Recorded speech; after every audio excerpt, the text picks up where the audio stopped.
Hi friends, எல்லாருக்கும் வணக்கம். எல்லோரும் எப்படி இருக்கீங்க? நல்லா இருக்கீங்களா? சாப்பிட்டீங்களா? நான் காலையில் இட்லி சாப்பிட்டேன், இன்னும் சாப்பிடவே இல்லை. என்ன ஒரு அதிசயம்னா, இன்றைக்கி என் பையன் சமைச்சிட்ருக்கான். சமைச்சு முடிச்சிட்டான். நான் வீட்டுக்கு போகவே இல்லை, லைவ் போட்டுட்டு இங்கேயே உட்காந்துட்டு பேசிகிட்டு இருக்கேன், வீடியோ பார்த்துட்ருக்கேன்.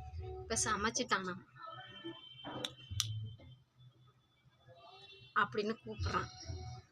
வாங்க போய் சாப்பிட்டு பார்ப்போம். என் தங்க மயில் இன்னைக்கு சமைச்சிருக்குது. எப்படி இருக்குதுன்னு தெரில. என் பையன் சமைச்சிருக்கான், போய் சாப்பிட்டு பார்ப்போம். அவனே பாத்திரம் கழுவி அவனே காய்கறிலாம் வெட்டி சமைச்சு ரெடியாக வச்சுருக்கான். இன்னைக்கு தான் மொத சாப்பாடு என் பையன் சமைச்சதை சாப்பிட போகிறேன். வாங்க போகலாம் சாப்பிட. என் தங்க பிள்ளை சமைச்சு வச்சிருக்கு.